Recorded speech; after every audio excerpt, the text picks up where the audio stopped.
할렐루야. 예배에 나오신 성도님들을 주님의 이름으로 축복합니다. 오늘은 요나서 4장의 말씀으로 어찌 아끼지 아니하겠느냐라는 제목으로 말씀을 나누고자 합니다. 지난 우리는 요나서의 말씀을 살펴보았고 이제 마지막 4장 앞에 있습니다. 요나서 전체를 묵상하고 설교하면서 발견할 수 있었던 요나서의 전체의 핵심 주제가 있었습니다. 그것은 구원하시는 하나님의 은혜입니다. 지난 요나서의 말씀들을 생각해 보면 공통점이 있습니다. 모든 장이 하나님의 구원으로 마친다는 것입니다. 1장에서는 선지자의 불순종으로 있었던 풍랑으로부터 이방 선원들을 구원하셨죠. 그리고 죽음으로 자기를 바다에 던진 요나도 물고기를 예비하심으로 구원하셨습니다. 2장에서는 불순종으로 인해 깊은 바다 수월의 뱃속에서 던져진 그런 요나가 하나님의 은혜로 육지로 토해내어지는 구원의 은혜가 있었습니다. 그리고 우리가 잘 아는 하이라이트인 3장에서는 하나님께서 부족한 선지자의 선포에도 불구하고 가장 악한 나라에게 회개와 용서의 은혜를 베풀어 주시는 것으로 마쳤습니다.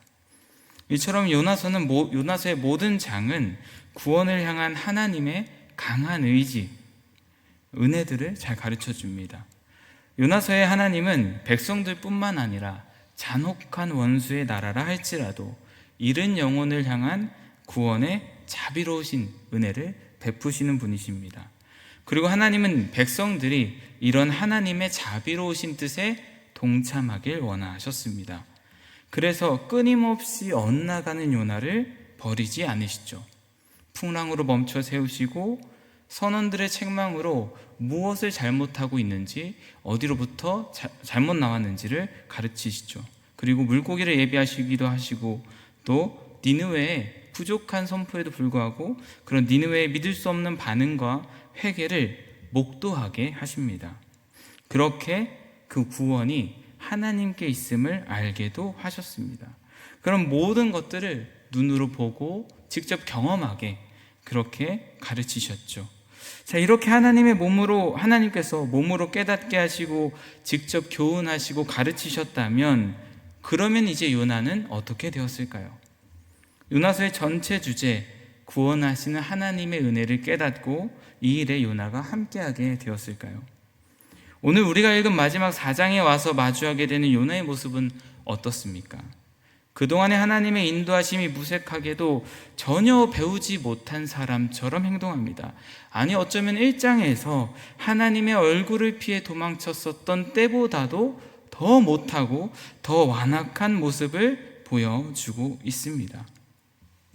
수많은 생명이 구원을 받아 축제가 되어야 할 그때 매우 분노하며 그 잔치를 엎어버리고 차라리 나를 죽여달라 진상을 부리고 있습니다. 도대체 요나에게 무엇이 문제가 되었을까요? 하나님의 분명한 뜻에도 불구하고 자기의 뜻을 꺾지 않는 이 요나의 마음에는 무엇이 있었을까요? 그리고 하나님의 백성들이 이러할진데 하나님은 어떻게 구원을 이루시고 어떻게 백성들이 그 구원의 뜻에 동참하게 하셨을까요? 그리고 우리로 하여금 이렇게 하나님의 뜻에 함께하게 하셨는지 오늘 말씀을 통해 은혜를 누리는 시간 되길 소원합니다. 하나님께서 요나를 통해 니느웨에 하실 구원의 큰 뜻이 이루어졌습니다. 가장 악한 나라가 가장 부족한 말에 완전히 뒤집힌 것입니다. 하나님의 은혜 속 믿음이 역사하였고 참된 회개의 역사가 일어났습니다. 그렇게 자신의 마음과 삶을 찢으며 회개한 그들에게 하나님께서는 뜻을 돌이키사 재앙을 내리시지 않으셨습니다. 그렇게 요나를 통해서 원래 니느웨에 하신 일들이 이루어진 그때, 기쁨과 영광이 가득해야 할 축제와 같은 그때 성경은 이렇게 말씀합니다. 요나가 매우 싫어하고 성내며. 니느웨에 하나님께서 재앙을 돌이키셨을 때 다른 곳에서 재앙이 일어납니다. 1절에서 요나가 매우 싫어했다는 말씀을 원어로 보면 요나가 심히 싫어함으로 싫어했다, 이렇게 표현합니다. 그런데 공교롭게 하나님께서 돌이키신 재앙과 요나가 심히 싫어했다는 말의 단어가 같은 단어입니다.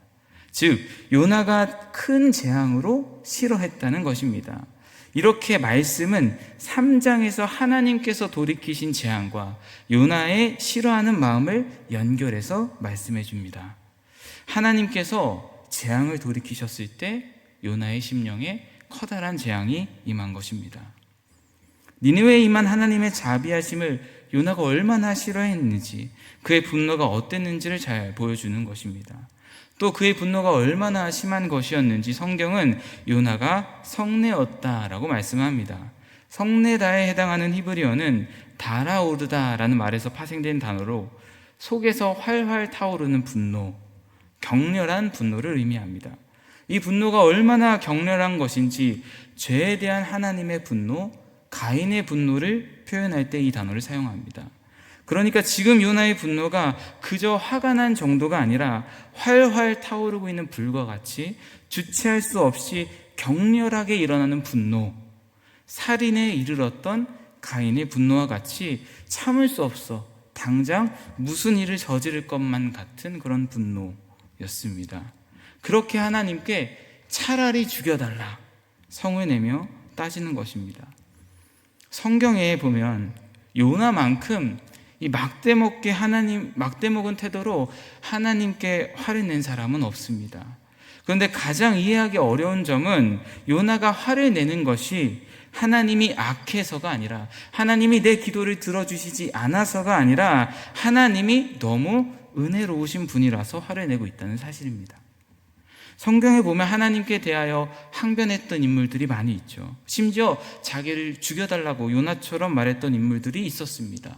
민수기 11장에서 모세가 자꾸 불평불만하는 백성들 때문에 탈진해서, 하나님이 이 백성을 내가 낳았습니까? 얘네들이 내 자녀입니까? 이들을 맡기시니 내 책임이 막중합니다. 내가 감당하지 못하니 즉시 죽여달라 말하기도 했죠.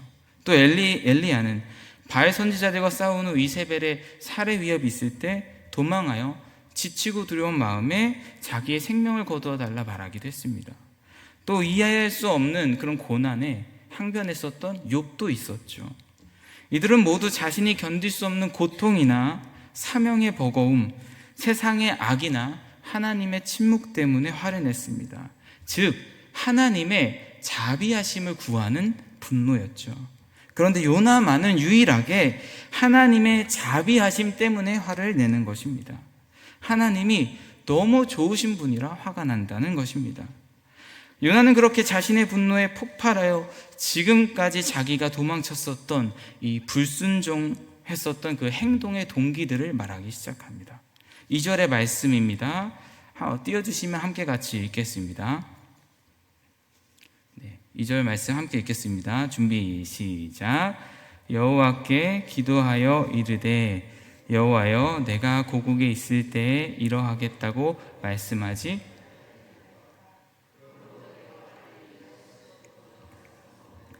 주께서는 은혜로우시며 자비로우시며 노하기를 더디하시며 인애가 크시사 뜻을 돌이켜 재앙을 내리시지 아니하시는 하나님이신 줄을 내가 알았음이니이다. 아멘. 요나는 지금까지 왜 자신이 하나님의 뜻을 피해왔는지 그 이유, 동기를 설명합니다. 하나님께서 요나가 고국에 있을 때 부르셨고 요나는 이미 그때 하나님을 알고 있었다는 것입니다.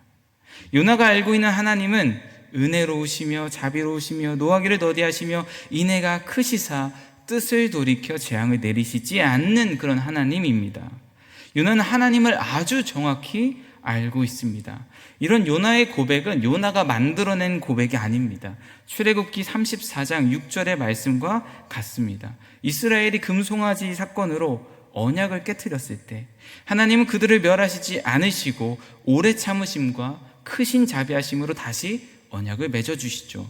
그리고 하나님이 자신이 어떤 분이신지를 말씀하시죠. 자비롭고 은혜롭고 오래 참으시며 인자와 진실이 많으신 분입니다.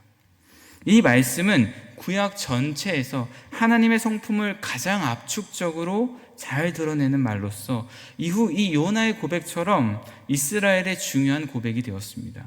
그리고 요나 또한 이런 하나님을 경험했죠.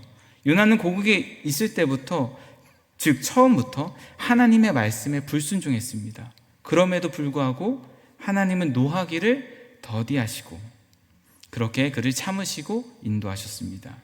그리고 그가 죽음으로 대적한 그 순간에서도 하나님은 크신 은혜로 물고기 뱃속에서 요나를 구원하셨죠. 요나 자신이야말로 하나님의 자비하심의 최대 수혜자인데, 그런데 기가 막히게도 요나는 하나님의 자비하심을 다른 사람은 받아서는 안 된다 떼를 쓰며 마치 하나님 당신의 자비로 정의가 무너졌다 하나님을 공격하는 것입니다. 요나가 왜 이렇게 분노할까요? 한마디로 은혜의 내로남불 때문입니다. 내가 물고기 뱃속에서 자격 없이 건진받은 은혜는 당연하고 감사한 것인데 원수 니느웨가 자격 없이 용서받는 꼴은 죽어도 못 보겠다는 것입니다. 내게는 은혜의 하나님이기를 원하면서도 남에게는 철저히 율법의 심판관이기를 요구하는 이 지독한 이기심이 바로 요나의 분노의 본질입니다. 이런 요나의 신앙을 우리는 이기적인 율법주의라고 표현할 수 있을 것입니다. 전적인 하나님의 은혜를 거부하는 율법주의적인 생각을 가지고 있지만 동시에 자기는 전적인 은혜를 받는 것이 괜찮은 것이죠. 이런 신앙을 표현하는 또 다른 말이 있습니다. 바로 맏아들 증후군입니다. 사장이 요나의 모습을 보고 있자면 겹쳐 보이는 신약의 이야기가 있죠. 바로 탕자 이야기의 맏아들입니다. 맏아들 역시 요나와 같이 자격 없는 둘째에게 베풀어진 그 은혜에 분노합니다. 자신은 종과 같이 일했지만 둘째는 방탕하게 가산을 다 탕진했죠. 그런데 그런 아들을 종으로 삼기는커녕 손가락질을 끼우고 아들이 돌아왔다 축제를 벌인다니 용납할 수 없었던 것입니다. 니느웨도 탕자도 다 심판을 받아야 마땅한데 죄인들에게 너무나 관대하신 하나님께 분노합니다. 이 분노의 마음에는 하나님의 전적인 자비, 은혜, 그런 은혜가 아니라 받을 자격이 있는 자에게 주어져야 한다는 그런 공로주의, 율법주의가 숨어 있습니다. 우리는 오늘 이 말씀의 요나를 한심하게 볼 수도 있습니다. 하지만 과연 그만의 문제일까요? 우리 역시 맏아들 증후군에서 자유롭지 못합니다. 요나와 같이 나에게는 관대하지만 남에게는 가차없이 율법을 들이대는 마음이 때때로 우리의 신앙생활의 동기가 되는 것을 보게 됩니다. 은혜와 율법주의가 이기적인 마음을 만나 스물스물 자라면서 강해지면서 내가 복을 받는 것은 당연하고 감사한 일이지만 나의 기준에 못 미치는 사람이 복을 받을 때, 인정받을 때, 칭찬받을 때 싫어하는 그런 요나의 모습이 나오기도 합니다. 내가 생각할 때 내가 더 신실한데 나보다 부족한 사람이 인정받고 칭찬받는 것을 보고자 한다면 답답하고 인정하기 싫고 분노가 일어나는 것입니다. 내가 더 많은 것을 하고 있기 때문에 뭔가 특별한 취급을 해줬으면 하는 마음, 은근한 마음들이 자라나서 결국 요나와 같은 분노로 나타나 공동체를 어렵게 하기도 합니다. 우리는 성숙한 그리스도인으로 이런 마음을 잘 살펴야 합니다. 하지만 근데 문제가 있습니다. 우리는 스스로 나의 동기가 어떠한지, 내가 지금 이 행동을 어떤 동기로 하고 있는지 잘 알아채지 못한다는 것입니다.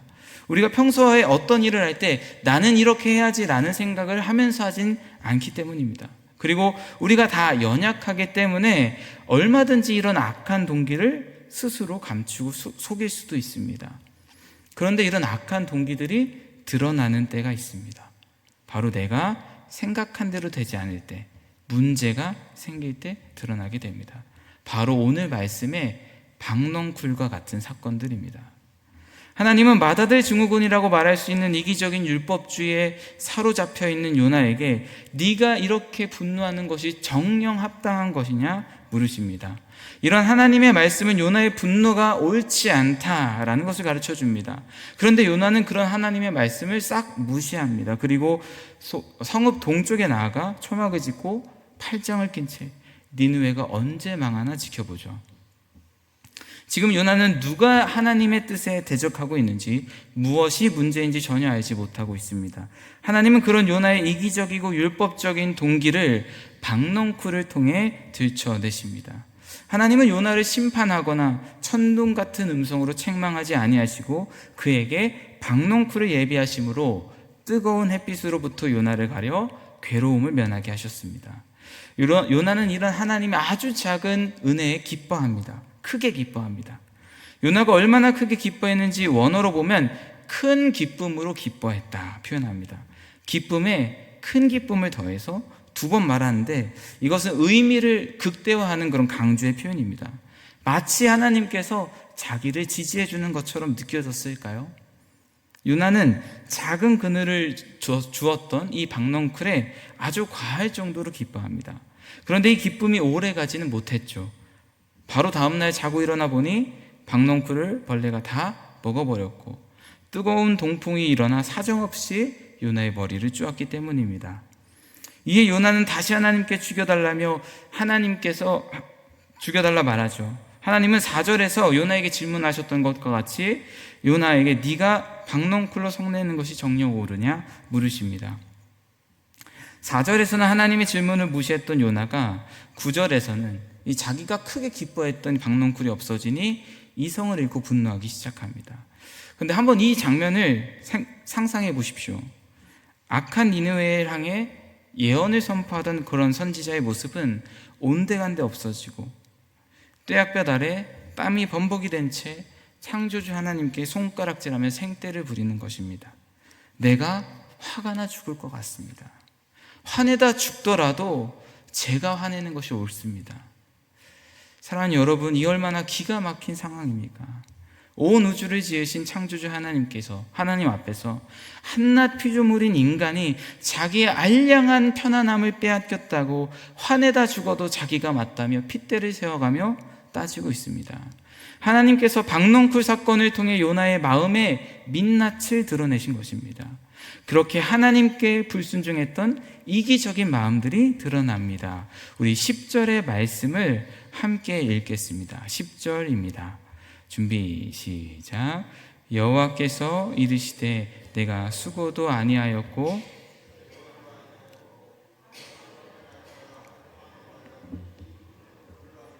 아멘. 하나님께서 요나에게 말씀하시는 거예요. 너는 네가 씨를 뿌린 것도 아니고 수고하여 기른 것도 아니며 단 하룻밤 동안 있었던 덧없는 식물도 목숨을 걸고 아까워하는구나. 자기에게 시원한 그늘이라는 아주 작은 이익을 수많은 생명보다 아끼며 하나님의 마음, 하나님의 뜻보다도 더 아끼는 것이죠. 요나는 철저히 자기중심적인 신앙으로 자기에게 유익이 될 때만 아끼고 사랑하는 그런 이기적인 탐심을 가지고 있습니다.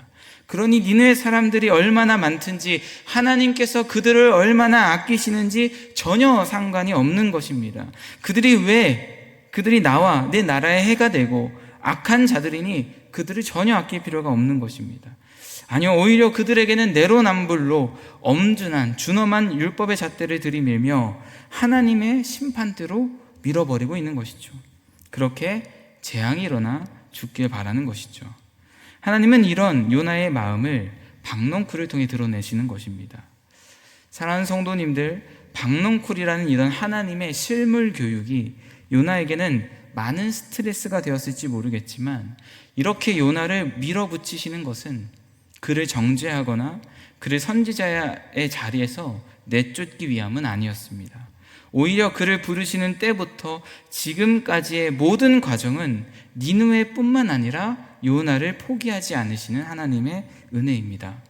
생각해보면 요나가 하나님께 분노한 말과 태도를 보면 당장 벼락을 내려서 그렇게 죽여도 할 말이 없는 상황입니다.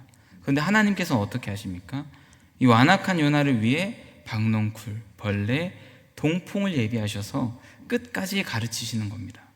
그렇다면 하나님께서 이 불순종과 모진 말들을 참으시면서 무엇을 요나에게 가르치고 싶으셨을까요? 11절 말씀입니다. 우리 같이 함께 읽겠습니다. 준비 시작.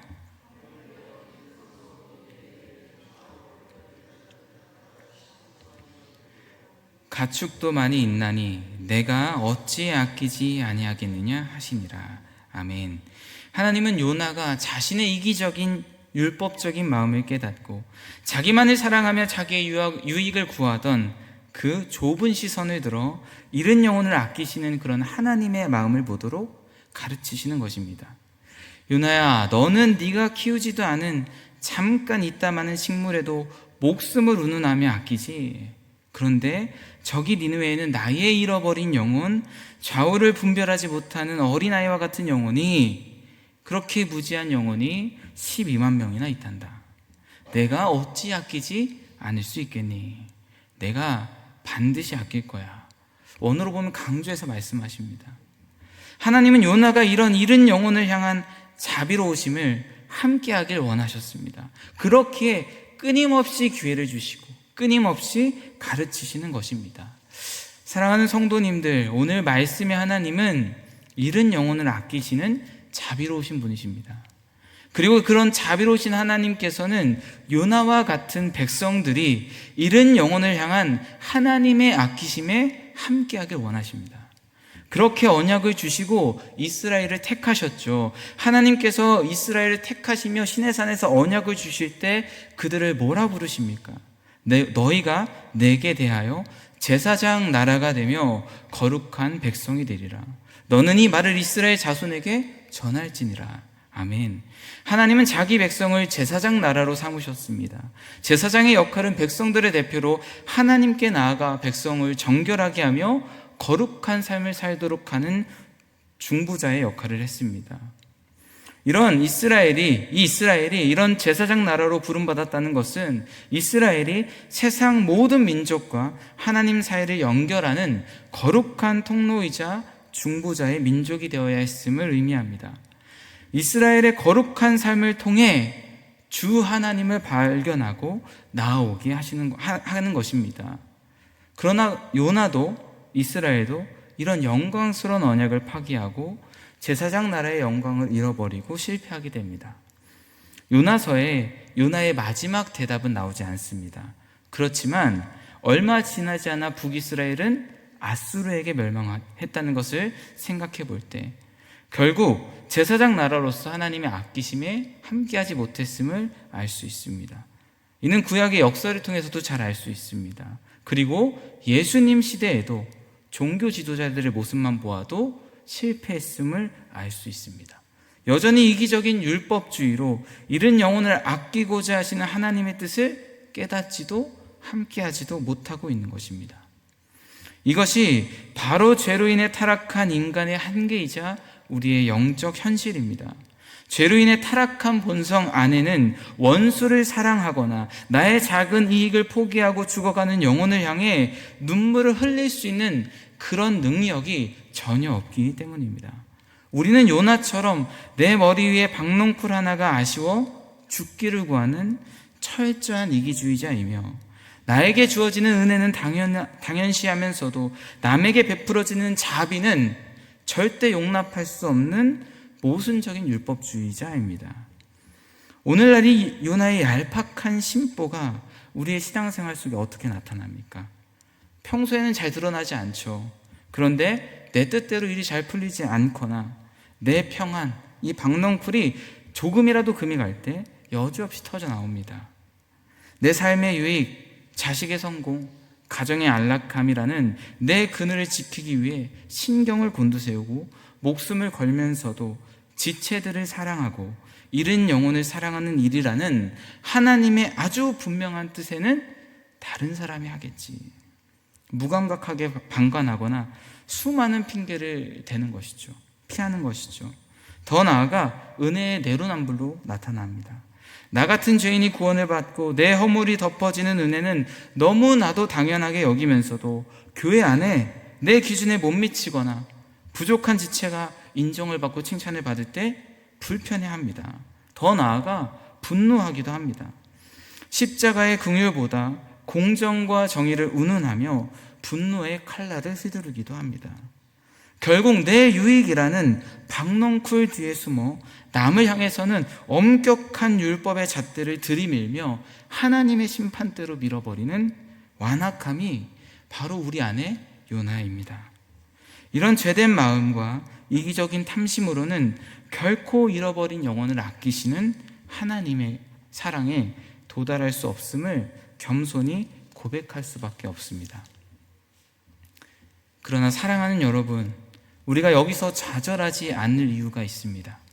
이러한 철저한 실패 속에서도 하나님께서 요나를 포기하지 않으셨듯이 세상을 향한 하나님의 구원의 역사를 포기하지 않으시기 때문입니다. 요나와 이스라엘이 실패한 그 자리에 하나님은 당신이 아끼시는 마음, 그 사랑을 온전히 이루실 분, 요나보다 더 크신 이 참된 대제사장이신 예수님을 이 땅에 보내시기 때문입니다. 요나보다 더 크신 예수님은 자기를 핍박하고 조롱하며 십자가에 못 박는 원수들을 위해 십자가에서 하나님의 심판을 대신 받으셨습니다. 예수님께서는 우리가 아직 연약할 때, 우리가 아직 죄인일 때, 우리가 원수가 되었을 때 어떤 자격도 없는 전적으로 타락한 우리들을 위해 십자가의 죽으심으로 하나님의 사랑을 확증, 성취하셨습니다.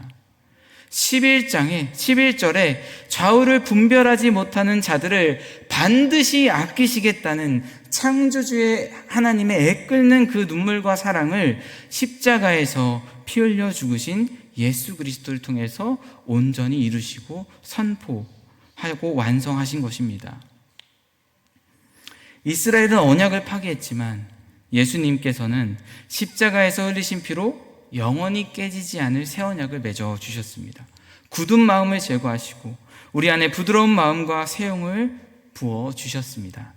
사랑하는 성도님들, 이제 우리는 그리스도의 십자가 은혜를 디딜 때 오늘 말씀 앞에 바로 설 수 있습니다. 은혜를 딛고 설 때 우리는 요나의 한계를 뛰어넘을 수 있습니다. 내 힘으로 결코 원수를 사랑할 수 없고 이기적인 마음과 그런 편견을 깨뜨릴 수 없습니다. 오직 십자가에서 나를 위해 자기 생명을 던지신 이 은혜를 기억하고 묵상할 때, 이 은혜가 나의 심령을 충만히 붙들 때 비로소 내 위에 썩어질 그 박넝쿨을 넘어 하나님의 아끼시는 마음을 품고 하나님의 시선이 있는 곳으로 향할 수 있는 것입니다. 이런 하나님의 아끼심을 품고 전하는 자가 되길 결단하길 원합니다.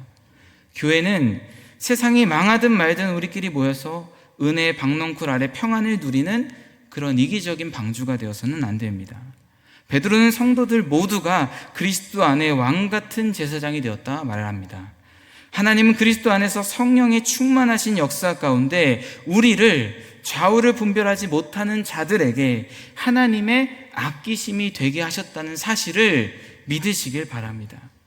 요나서의 대답 없는 이 하나님의 마지막의 질문, 내가 어찌 아끼지 아니하겠느냐, 이렇게 말씀하신 이 질문에 그리스도 안에서 주의 몸된 교회가 저와 여러분의 삶이 이 하나님의 질문에 대답이 되길 소원합니다.